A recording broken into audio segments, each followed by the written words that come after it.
I'll talk about like 401ks in general, what they are. There's two different types, and I can kind of tell you because if you were to leave here and go to another company and have a 401k, you might run into some different things because some features of 401ks are choices that the company makes, and so it's probably good to know it even if POC has it or not. But the POC tends to actually have most of the features that like anybody would have. So first, let's just talk about what is a 401k. It's basically a retirement account where you get tax deferred treatment of your earnings. So like whatever you put into the 401k, you don't have to pay any taxes on it now. Instead, you pay taxes in the future. Well, that's the traditional 401k. So I'm going to talk about that. There are basically two types of 401ks. There's traditional and there's Roth. Now the Roth one is a new thing. I don't remember exactly when it started, but not that long ago. Like my company, right before we only put it into we've been in existence for, 30 years. And like, we only put it into place within like the last year. So it's most people, when they think of 401ks, they think of a traditional one, but there is now a Roth option, and POC's plan does also offer the Roth one.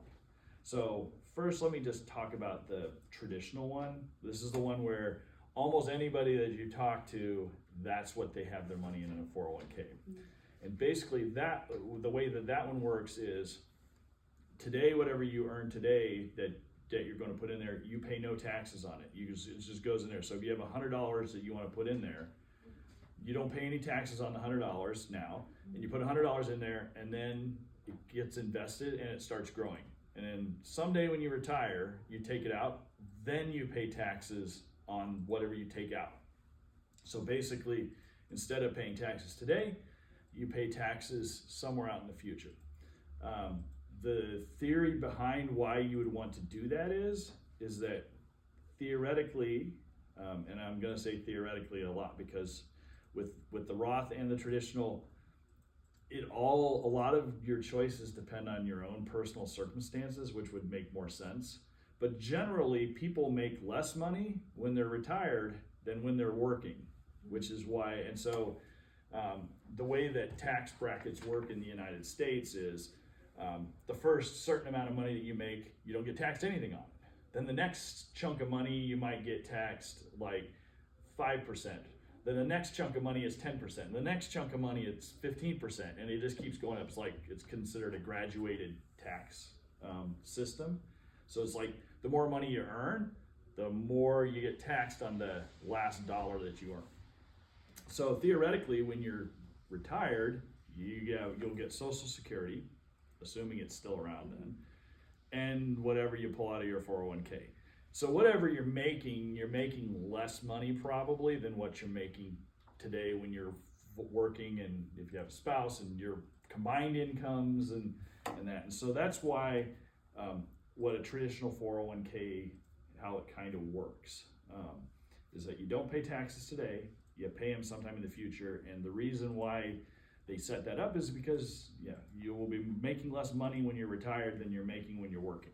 So then came along, so any questions on like traditional 401k? Now I'll talk more about the features of that because there are a lot of other things you need to think about. So then they came along and decided this Roth 401k. Personally, I probably should keep politics out of this. Yes, keep politics out. I personally believe it was something put in place because the rich people needed to have other ways to save their money and defer taxes, but whatever, it's actually available. So a Roth kind of like works like the opposite of a traditional one. So with the Roth one, instead of whatever money you choose to put into the traditional, you don't get taxed now, but you get taxed later. The Roth is the opposite. You get taxed, it's post-tax money. So your money that you've already been taxed on, you put it in, but then it grows with the investments over time. And then when you're retiring, you take it out, you don't get taxed anything on it. So it's kind of like the opposite of the traditional. Now, which one you want to choose, this is what I'm saying, is like, it's kind of personal circumstances, because personally, I always thought it was like just the way because there are maximum amounts you can put into your 401k. Like I think I did write it down. Like for 2023, there's a limit of $22,500 you can put in it, or $30,000 if you're over 50. That's why I kind of went, whoa, and the Roth now creates an extra chunk you can put in that with the same limits. So basically you double the amount you can save, which is why I'm like, okay, it's just the rich people's way to save more money. But it's actually an interesting thing, because there are a lot of young people that are making the choice of a Roth, because they look at it that right now in their career, they're making a lot less than they say they'll be making 20 years from now when they're in the middle of their career. And that if you put it into the Roth now, when you're getting taxed at the lower rates, because I'm not making as much money because I'm earlier in my career, that when it comes back out will not be taxed. And then maybe later on, somewhere down the line, then I'll switch over and stop putting money into a Roth when I'm making more money, and I start putting it into a traditional. So it's kind of confusing, but that's why I say it's kind of a personal choice. It depends on your own circumstances and that. So I'm not here to give advice as to which one is the best one for everyone, because everybody has their own circumstances. I can just tell you, we're only in a traditional one, because part of the way I looked at it with the Roth kind of thing is that if it's going to be post-tax money, I could just go open an E-Trade account and invest it in something in E-Trade. And what am I really, I guess the gains between now and then are going to get taxed whenever I pull it out. But I think then there are also downsides to, and this is where you'd have to do all the math, and that's where it becomes personal and all your own assumptions you want to make. And that is that whatever you're taxed on, so if you're going to a Roth and whatever you're taxed on, now that money is not in your 401k, and it doesn't get invested in something because you gave it to the government now as opposed to later. So I don't know, it's tricky. Those are the two options. It's kind of what you want to choose. So. And POC has both options available? Yes. Okay. Oh yeah. We'll get to the. Sorry. All right, so I did put down reasons why you want to, because if you have money to put away, even if it's a little bit, my personal opinion, you should do it, because one, the earlier you do it, the more it has a chance to grow. And like the whole time value of money, or whatever you gain, and then the gains on your gain, and it's just exponential how much it can grow. Because the earlier you do it, the more you have time on your side. You don't even have to be great at picking investments, as long as you can pick the market, and the market will go up and down. In the long term, it will go up, because it will always do that. And the earlier you get in it, the earlier you have a chance to take advantage of that. And so the other reason why is like. Is that, and this is another political thing, Republicans always threaten to make it go away, because again, they are there for the rich people, and the rich people don't really care about Social Security. So they will have their own investments, they'll have their own 401ks, they'll have whatever, and if they don't get Social Security, that's not the case for almost all Americans. And so they threaten it all the time. My personal opinion is it'll never go away, because they threaten it to keep the rich people that give them money happy. But in general, like the first person who decides to get rid of Social Security will be voted out immediately, because once people do it. And I can tell you a personal story. My dad was a Republican. I grew up downstate. He was a Republican. He retired. He is now a Democrat. And because he went, holy crap, they're going to try and take away all my benefits. I'm never voting for a Republican again. So that's another reason, because do I think it's likely that it'll go away? No, but theoretically it could, and if it did go away, then the 401k would be all that you have. So there is another thing that is unique to Illinois that people should really consider, because so if you plan on staying in the state of Illinois, Illinois is one of the few states that does not tax retirement income. So the state income tax rate is 5%, well 4.95, let's say 5%. Basically, if you put money into a 401k, you don't get taxed that 5% on what you get put in, and then when it comes out, you don't get taxed that 5% either, because unless they change the laws in Illinois, again, another thing that would be very unpopular to do, because attacking retirees benefits is not something that's a popular political. So you get taxed federal taxes, but not state taxes. Yeah, federal taxes. You'll still get the federal tax, but I mean, in some states, where they still tax it, it's not a benefit. But in the state of Illinois, it's a real big benefit, because it's basically like getting an extra 5% of earnings, because you don't get taxed on it at the beginning when you put it in, and then you don't get taxed on it later. So that's something to think about. So, and now if you left the state of Illinois, now you kind of lose that, because then your retirement income. There are a few other states in the Midwest. In the Midwest, it's only Illinois. There are some other states around the United States where they don't tax retirement earnings either, or they tax it at a reduced rate or something like that. But in the state of Illinois, one of the nice reasons to stay in the state of Illinois if you retire. The weather, not a good reason, but so, all right, so here's one of the drawbacks to 401k. You have to leave your money in there until you're 59 and a half. Now that is the general rule. There is, if you just go out and say, okay, I want to take my money out of there, you will pay a 10% penalty, and then you also have to pay whatever your income taxes are, because it was tax deferred. But that's just the general rule.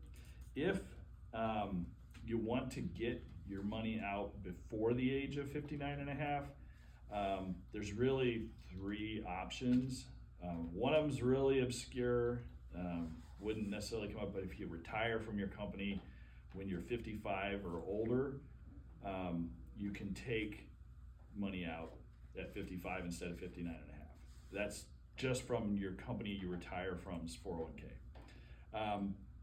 There is another thing called substantially equal periodic payments, where you can do that at any point in time. There's some complex calculations you do, and then you have to take it out all the way up until you're 59 and a half. So if you take it out at 32, you're gonna have to keep taking money out, and you cannot change it all the way. Not a very common thing, but that's like if you're getting close to retirement age, it's something that some people utilize if they want to retire before the age of 59 and a half.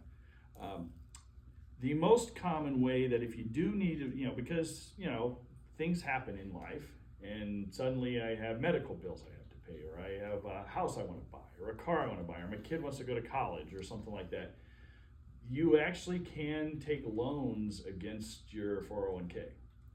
So if you put money in, so let's say you put your money in and it's 20 years from now and you've accumulated $20,000, and now I want to buy my kid a car and I don't have any money for the car anywhere else, you can actually go and take a loan out of the 401k, and so when you do it, you'll set up a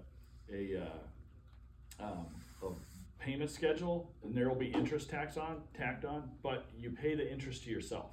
So basically, if and I think there's just automatic rates of what they are, and I don't know what the rate is, but let's just say it's 5% or whatever it is. You will pay back the payment just like if you're getting another loan with 5% interest, but you pay the interest goes back to yourself as opposed to going to the bank or whoever you got a loan from. So that is an option. In POCs, I double checked it in POC, because it's not something, it's a choice the company can make. The company can just say, I don't want to let people have loans, but POCs one does allow you to take loans if you want to.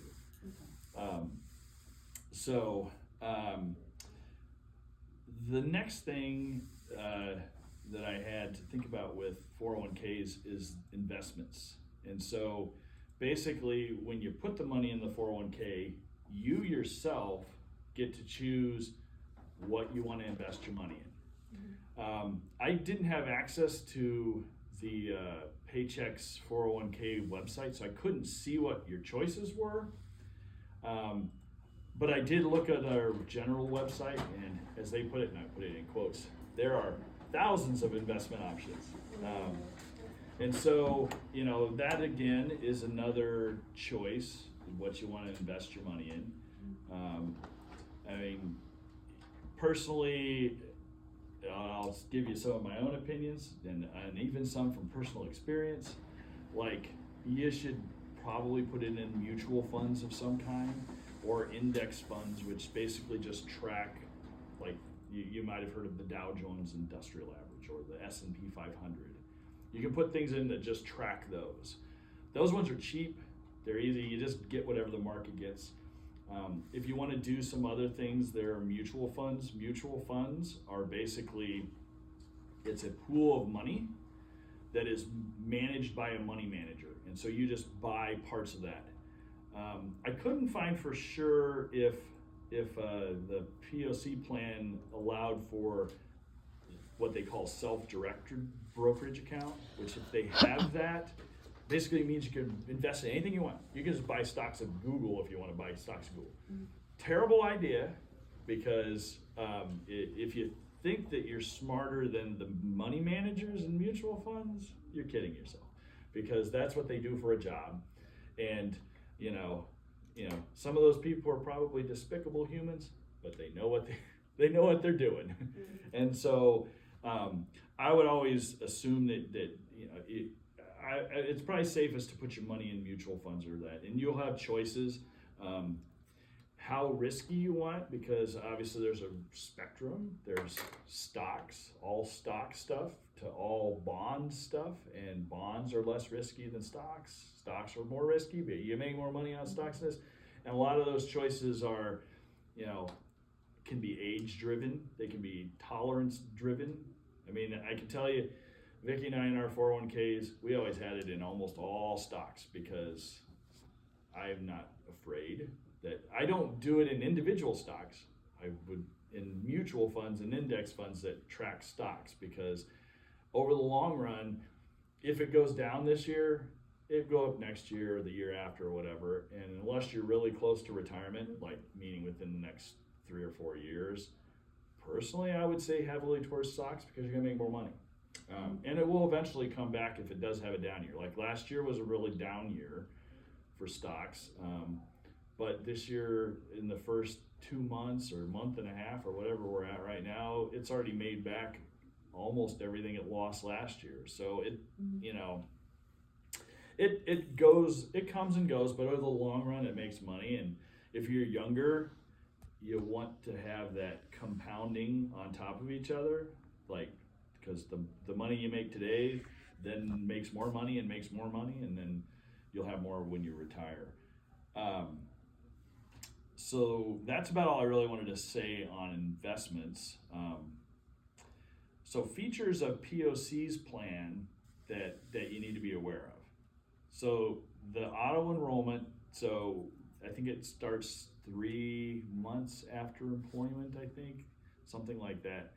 That if you don't if you don't go out there and enroll yourself, they will auto enroll you in and have 3% taken out. The reason why they do that, this is something that is suggested for all 401ks. So like if there are people out there that consult and give advice to people. The reason why they want to do this is because it's a good idea to get people to start saving money. And so if you kind of auto enroll them, they're kind of forced to do it. But you can get out, because there's no law that says you have to accept the auto enrollment. You just have to intentionally go out there and change it. So if you don't want to, if your own personal situations, you don't have the money for the 3% to go in, then go out there and take yourself off, so that way it doesn't come out. But if you don't do that, it's gonna do it. The other thing and this is a very common feature too that's been, so in like holding hands with the auto enrollment is the auto increase. So POC has chosen to do this one as well, where basically every year, so let's just say you got auto enrolled at 3%. Next year happens, it's going to bump you up to 4%, unless you change it back to 3% or 0 or whatever you want to change it to. So if you don't go in there and change it to something else, it's going to do it. And it's going to continue to do that every single year, add 1% more until the maximum of 10%. So, at some point, whatever that would be, 7 years from now, it will auto increase you to 10%, but then it won't auto increase you anything past that. That's the most it would do. But the reason why it's not a requirement, but it is highly suggested by the retirement income consultants and experts, because I think it's because they've seen that so many people they just don't get around to doing it if you don't make them do it. But it's a good thing for everybody to do.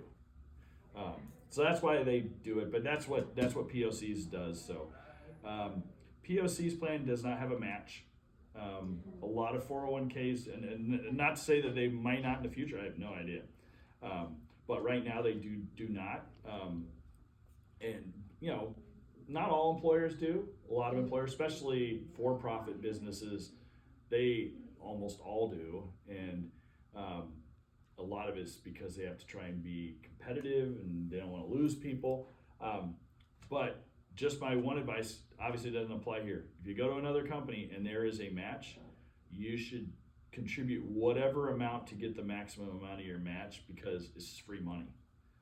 So if it's 3%, I put 4% or 3%? Every company can do different. So my company for a while, we would match dollar for dollar up to, I think it was 6%. So if I put 6% in, they would also put 6%. So my 6% was really 12%. Yeah. And so you basically double your money right off the bat. Now we got we were one of the best companies as far as giving that stuff that's away. A lot. Yeah, it was a lot. And so the advisors came in and they're like, yeah, you probably don't need to be that generous. And so I can't remember what we were at the end, but we kind of cut it roughly in half or whatever it is. But every company's different. Mm-hmm. And so some companies will do more, some companies will do less. It really just depends on what they do. But whatever it ends up being, if you're at some other place, take advantage of the matching part, because it's just free money. So let's see. We already talked about in the POC plan that both the traditional 401k, where you don't get taxed up front, you get taxed at the end, and the Roth, which is the opposite, both are available. So you can choose to do whichever one you want. If you want to do more than whatever, interestingly enough, you could actually defer up to 92% of your salary at POC. I've never seen one that big. That is a huge number that you could. Yes, to eat McDonald's. Yeah, right. I mean, I could see if you were doing this job and your significant other you're doing this for quote fun or just for something to do to entertain you. Okay, well maybe, because there were people even at that was one of the interesting things about being on the committee. We'd have regular meetings and they would give us all kinds of statistics about our employees and how they acted and how they saved, what they invested in, and stuff like that. And there were some people that were taking out I think we had a maximum of 40% or something. Which the 92, when I saw that, I laughed. I'm like, who's giving up 92% of their salary? Yes, you get it back someday, but basically you go to work for free. Well, you go to work for your retirement is all you'd be doing. But there were some people that were taking 30 or 40% of their check out, and I'm like, the only explanation for that is that they have a significant other that's making a lot of money, such that they don't need their full paycheck. But you can do up to 92%. Oh, one other thing that this kind of goes back to the investments. This was a thing I learned because what jogged my memory was saying the statistics we got. We would get a report back that showed how the different asset types within our plan. So how our employees are invested, because everybody gets to choose how they want to invest their own money. And so you could put it into the mutual funds. You could put it into index funds. You could put it in, and then we would get this report that shows how each of them performed. And then there is the like I said, there was a self-directed brokerage account, which basically means you can choose whatever you want. So if I want to go buy Google stock, I can just buy Google stock. So you have all the freedom you want. You have all the ability to lose all your money if you want, which is really one of the ways. So we had the results of this. And so this is why I said just go with the mutual funds, because the money managers, that's their full-time job to like make the mutual fund go up. The mutual fund would perform like up here. The people who decided they're going to invest their own money was way down here. There were a few people that did higher than what the mutual funds did, but almost all of them did worse. And I'm like, why would you they were software engineers, or they were you're not a money manager. Why would you want to act like you're a money manager? Because if you're a money manager, you should be a money manager, not a software engineer. And if you're a software engineer, you should not try to be a money manager. Which most of us, and I'm an accountant and a financial person, and I wouldn't put my own money into a self-directed brokerage account. I mean, I would just take the mutual fund, let the experts do it. But all right, so the other feature of the POC plan, when we talked about the loans that you could take against it, you can do up to 2 loans. So Ever? no, well, there could be 2 outstanding at one time. Oh, okay. Yeah. So let's just say you decide you want to go buy the car for the kid, and you got that one outstanding. Now I got to go put some money for their college. I get that one outstanding. You are stuck with just those 2 until you pay one of those 2 off. Then you could theoretically go get another one. So just something to keep in mind. The last thing on 401ks that I want to talk about is what happens if and when you left POC and you have this money sitting in POC's 401k. You have you really have 2 choices. You can roll it over into, well, actually you have 3 choices. One, you can just leave it in POC's 401k if you want. There is nothing that says you can't do that. There are good reasons why you shouldn't do that, because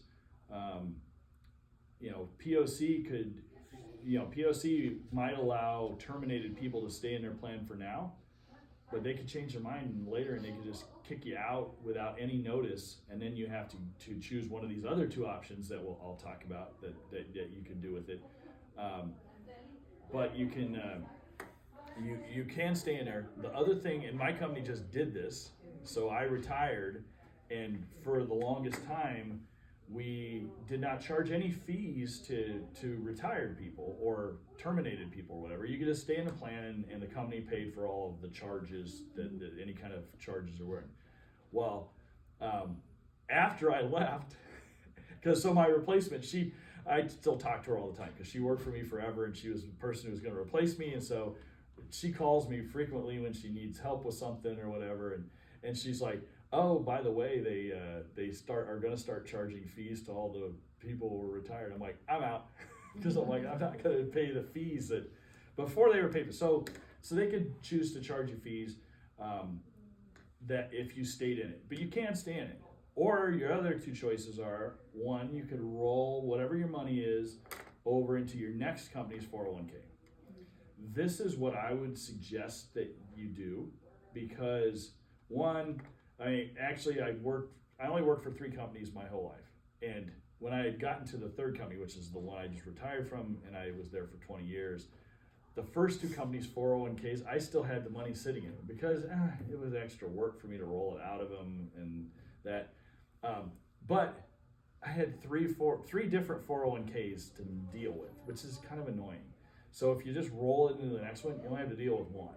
I wouldn't worry about investment choices because any 401k is going to have similar type investment choices that you have. So it's really none. You don't get taxed. You just have to be careful, like when you do it, and they'll tell you about this if you're going to roll it out. Like you don't want them to write a check to you and then you go deposit it in your bank account and then you go, oh, I need to go put it into the 401k at the next company. The IRS does not like that. You will get taxed on that. But they will tell you this when you do this. Just something to keep in mind. When you roll it out of, just listen to what they tell you because they're going to say, where do you want it? And most of it's much better today because a lot of it's just electronic. You just go onto a website. You will just pick the it's kind of like bank routing numbers for your bank account. Mm-hmm. You'll just pick the next 401k that you're going to roll it into, and it can all be done electronically. In the old days, they would actually send you a check. And so I'm like, I don't want the check because it's like if you screw up and you do it, now I get taxed a whole bunch of money. It's like, and then you'd have to go and mail it in to deposit it, and it was just a pain. Now almost all electronic. I mean, I'm guessing pretty much everybody does it electronically. So you can roll it over to your next company's 401k. So you just basically whatever you have left, it just moves over into the new one. The other thing you could do is instead of rolling it into the 401k for the next company, you could roll it into an IRA, which is very similar to a 401k. You could find somebody that managed Fidelity, or you can think of anybody, pretty much any financial institution will have IRAs. You could roll it into that. They are very similar. They work the same way as far as tax deferral, as far as taking your money out. There are a couple of reasons why you wouldn't want to go into an IRA. This is why I would suggest, as long as you're still working and you have 401ks, just keep rolling into the next company 401k. Because the IRA, the differences with an IRA is that if, let's just say, somebody tripped and fell at your house and really injured themselves a lot, and they sued you, and you didn't have enough insurance to cover them suing you, they can't come get your 401k. They can come get your IRA. So that's one difference between the two, which is why you leave it in the 401k as long as you can, and then only take it out of a 401k later on, when you can. The other thing that and this is a rare thing, that rule of 55 that I mentioned before, that if you retire when you're 55, you can take your money out before 59 and a half. That doesn't apply to IRAs, only to 401ks. So, but that's not real common. And then the other thing too, this is an advantage of an IRA, and this I kind of mentioned with my old company starting to charge fees. Typically, fees that you might have to pay are cheaper when you have an IRA than 401k. But when you are still an employee of the company of the 401k, you don't have to pay those fees. The company always picks up the fees. But if you're not an employee of the company and you switch to an IRA, you leave it in there, you may get charged fees, but if you just flip it out to an IRA, then you won't get charged fees. So. That is all I had for notes. Any questions or things I didn't cover?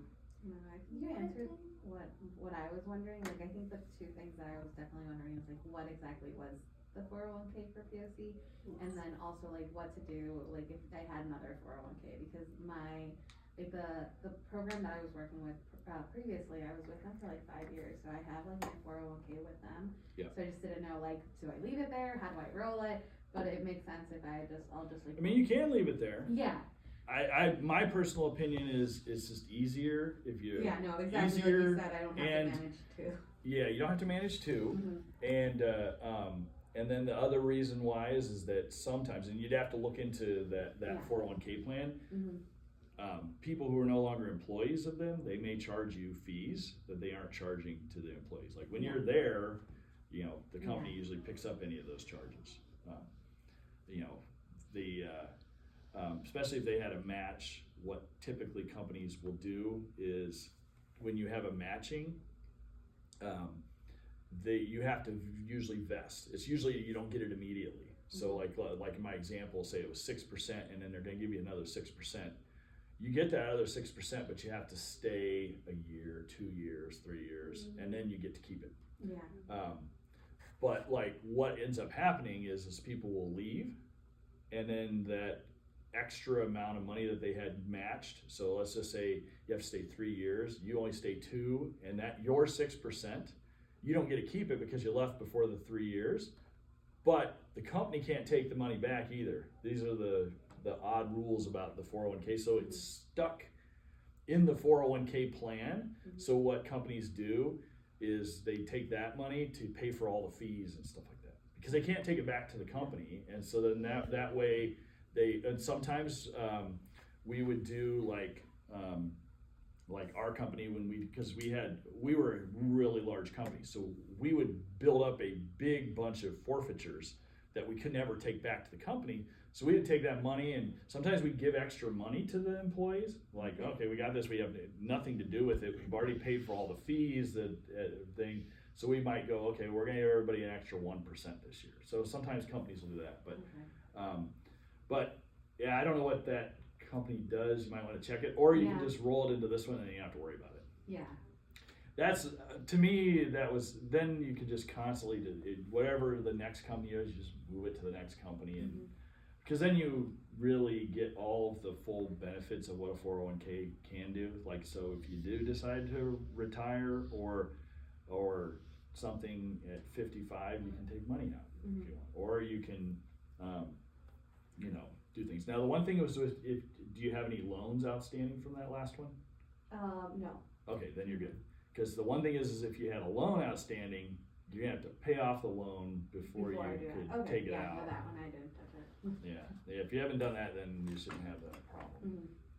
Yeah, so I mean, I'll look into it to see if I could just do it electronically, because it's like we do have like a profile online because it's through TIA, so TIAA, it's like our 401. Okay. Yeah. Yeah. So. I mean, if they have a modern website and stuff, Yeah. I'm sure you can probably electronically And I think transfer. ours was like split into two different, like a 401k or something and another one, because we were also like a grant funded program. Okay. So I don't know how, like we would have two, like when I go in there, it's like, so my money is in one part and then some of it is like in a separate part. Yeah, they could have two different ones, or I don't know. Yeah. Yeah, I worked for for-profit companies, so not grant-funded things, so I don't know how that would work. But it might just be. I mean, there are some companies that they're so big, and so let's just say we'll pick a big company, Google. Okay, so Google has their web services group, and Google has self-driving cars, I think, or Waymo, I think is what that is. They have maps. Let's just say that each of those are different corporations in that. They could theoretically have different 401ks for each one of those corporations. They probably don't, but they could. So it may be a similar type thing, is that they had to set up different 401k plans for different parts of the group. It could be because we're grant funded, so there was like two different like separate sections. So like grants cover two groups essentially. So I worked in both groups. But does the same website govern both. both management? Okay, so that makes it easy. Yeah. So that would be what I would suggest, because then I think also if you ever wanted to take money out, say with the substantially equal periodic payments that I mentioned before, if you had it in multiple different pieces, now you'd have to do it with each one of those, or you may not be able to do it with each one. It's just a lot easier to manage everything if it's just in one place. And like I said, the investments in one plan are not going to be much different than the investments in others. They'll usually pretty much have same or similar type choices. Okay, perfect. Thank you so much. That was really helpful. Coming back to the investments, I was looking here, the choices that we have. So I don't know nothing about it. So this was the ones that they gave us on POC. Yeah, because the one thing is that they will have. Okay, so it's a bunch of Vanguard. See, we're in actually some of these Vanguard stuff too. So they chose mine in this one. That is yeah. Okay, so that was one I didn't know if you would have that as a choice, but I did put it down here. but I didn't want to get too complicated into the investment choices. So another thing that is very common in retirement accounts is what they call target date accounts. And so a target date retirement choice is kind of like a mutual fund. Okay. But basically what it is that you choose, when do I think I'm going to retire? And then so like on this one here, it says 2055. So they put you into 2050. So basically that is probably based upon your age, and when you hit 59 and a half is probably how it shows that. And so we don't. So what it does then, basically, remember how I was saying is that depending on your age, you might want to be more aggressive or less aggressive, and depending on what investments. So the target date funds do that thinking for you. So they basically say, okay, this person's targeting to retire in 2050. It's 2023 right now, so it's 27 years from now. Somebody who's 27 years from retirement should be invested 70% in stocks and 30% in bonds. I'm just making that up because I don't know exactly what it would be, but let's just say that that's what it is. And then as you get closer to 2050, it's going to change it. So like, let's just say it's 10 years down the road. Now you're only 17 years from 2050. And then it's going to say, oh, well, somebody who's 17 years from retirement should be 60-40 stocks and bonds. And so it'll automatically do that for you. So they do that. Okay. So that is, if you want to be the safest way possible and not have to think about what your choices are, the target date mutual funds are the way to go. Because it does all the thinking for you. All you needed to do was decide when you want to retire. So if you say I'm going to retire in 2050, it does all the thinking for you. It remixes it so as you get closer. So like we put money into a education fund for our kids, the 529 plan. You don't even have a choice. They only put you into target date funds.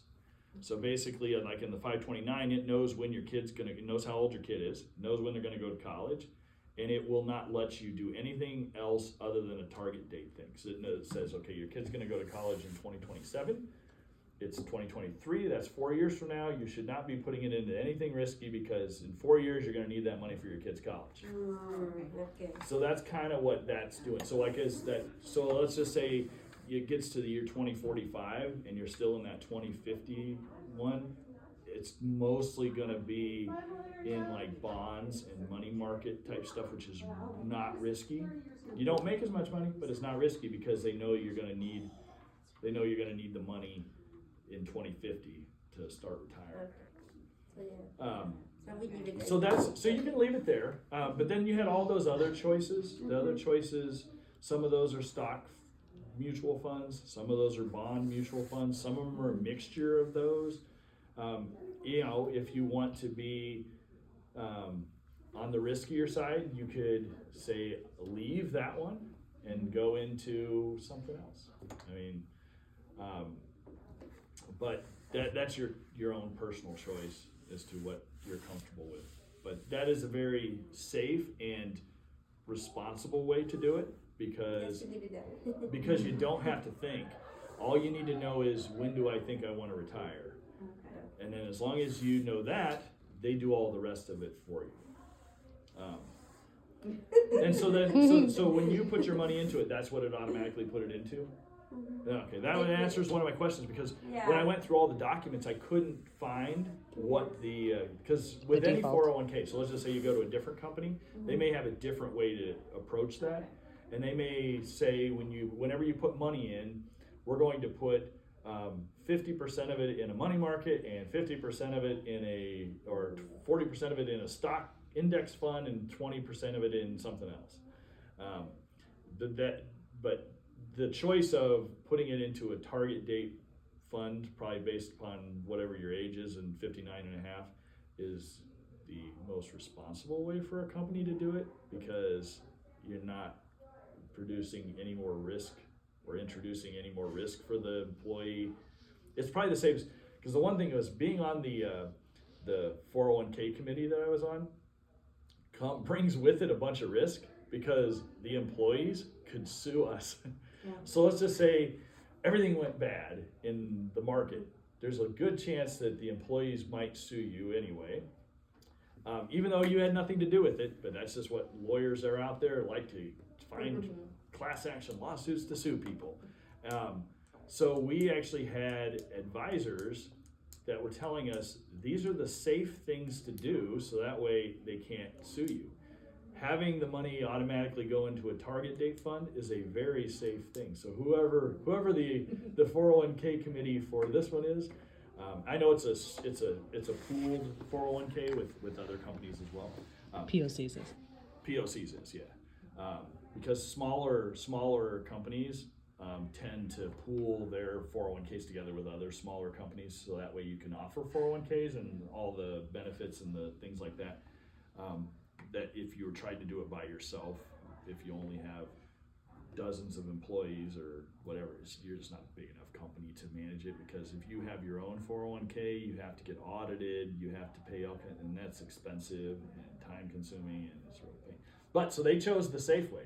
They're like, nobody can sue us if we just put it in a target date, because the investment choices that are made for that are going to be based upon experts out there that say if you're 23 years away from retirement, you should be invested in 70% stocks and 30% bonds, or whatever the mix is. And so the people running the 401k did not make that choice. Experts did, and you can't sue experts. So, but that's good that that's what they did, because it answered one of my questions that I could not find an answer to. But if you don't like that, that's the nice thing is I mean, you had the app that you were just on right there. You can move it to whatever you want. I don't even know. No, keep it there. That's what. I would, yeah. Just leave it there. I would. That's definitely a safe way to do it. The one thing I will never ever tell anybody they should do is the self-directed brokerage account. If they have that in there, do not do it, because you are not smarter than money managers. I mean, the only way that I would ever suggest it is if you have inside information, which then hopefully the SEC doesn't find you and throw you in prison. But that's the only time you can guarantee that a stock is going to go a certain directions, if you have inside information, which is illegal. So otherwise, if you just go into mutual funds, it'll always be money managers that manage that for you. And of course, their incentive is to earn whatever they're supposed to earn, the most that they can, because that's what their job is. Because as part of the 401k committee, the one thing you showed that list of all the different choices. That is a choice the company can make as to what options they would present to you. So there was a bunch of Vanguard stuff in there. My company had a bunch of those same Vanguard ones. Vanguard's really good at having low cost to manage their funds that they have. And when they have low cost to manage, that means that your fund performs better when you don't have to pay the money manager as much, or they do a really good job of matching what they're supposed to do. But so those choices could be different, and it depends on the company makes those choices. But they have to be careful about what choices they make, because they review them all the time, so that way they're not giving you bad choices to make. But those target date ones are great. Any other questions? What happens if I'm 59 and a half? How I receive my money? How I take my money? I'm sorry, I don't know nothing about it. You will go out to the website and say, give me my money. And if I don't want to have that, because I need to put let's pretend I have 100,000, and I want to 20,000, whatever. And I want to move my money. Do I need to put that money in the bank, and I'm gonna have any charge? So after you're 59 and a half? Yes. Yeah. Hopefully I'm gonna have that amount. So after you're 50, in the future you probably just think about it. I think I want to do it. It'll just happen. Well, the AI will have taken over the world. But no, you just go onto the website, and there will be a choice to withdraw. The only thing that you have to do is you have to choose so similar to today when you get paid they withhold money for income taxes, the same kind of thing applies. You just choose what it is. I've seen where you fill out a thing similar to a W-4, and then it will like choose a certain amount to do it, or you just pick a certain percentage. I mean, you theoretically could have nothing withheld either, but then if you don't have something withheld, you may pay a penalty for under withholding on your income tax return. So it pays to you like a paycheck. It's just like a paycheck. Yeah, it is. And when you're past the age of 59 and a half, there are no restrictions as to what. You could go out there and say your 100,000 that you gave as an example. You could say, give me the whole 100,000. Okay. Or you could say, give me $50. Okay. Or give me $75 So I or whatever. can Because start once you hit 59 and a half, you can pick as much of it as you want or as little as you want. Oh, okay, yeah, that Yeah. was my question. Now there are some other rules that come into play. So let's just say you won the lottery between now and then, and you got this 100,000 sitting in there that you don't need because you won the lottery. When you get to the age of, I think it's like 72 or 73, you can no longer just leave it sitting in the 401k. You have to take out a certain amount every year. So they don't let you just leave it there forever. Okay. So if you've never taken a withdrawal, there you hit it. So it's kind of like the opposite of the 59 and a half. If you hit a certain age and you've not taken anything out, they're going to make you take something out Got because they don't want you leaving it in there forever. Okay, that was my question. See, But thank you. I don't think that one really applies too much to people because usually you want to take your money out and start using it. Yeah. How about when you switch jobs but you don't roll over the 401k and it's just sitting there for many years? Does anything happen to that 401k? That's just sitting there? We talked about that one. You Oh. were, so we'll go over that section of this again. See, Okay, so. Vicky has- I have it recorded. Okay, Yeah. perfect. Okay. No, I'll go over it No. because Well, I they have, have- okay. okay. So I have Real a specific opinion. So you have three choices. One, you could leave it there, and then it will stay there forever until you Until take reach it out. that age? Yes. You can roll it over into your next company's 401k. Okay. This is what I would highly recommend that you do. It's less maintenance. Okay. You only have to deal with one, and if you leave it in your old company's 401k, they may start charging you fees that they don't charge to their employees that are still employees. And then the other thing too is that some of the other things we talked about, benefits that once you hit 59 and a half, if you have money in another 401k, you may only get to do it out of one of the 401ks. So the third choice is you could roll it over into an IRA if you want, but then you also lose some benefits of it. So my personal opinion is when you leave one company, roll it over into the next company's 401k, and then just keep, if you move 5 companies throughout your career, just keep moving it and just always have it in your current company's 401k. Okay. You get the most benefits out of it, and like I was saying, the investment choices aren't going to be any different. I mean, yes, they might be a Vanguard fund instead of a Fidelity fund or something, but it all is the same kind of stuff. Okay, thank you. Any other questions? Well, he said he'll give his cell phone number. If anybody has any questions, you can call him. If you have other questions, feel free to contact me. Yeah. That's good because thank you so Yeah. much. Thank you.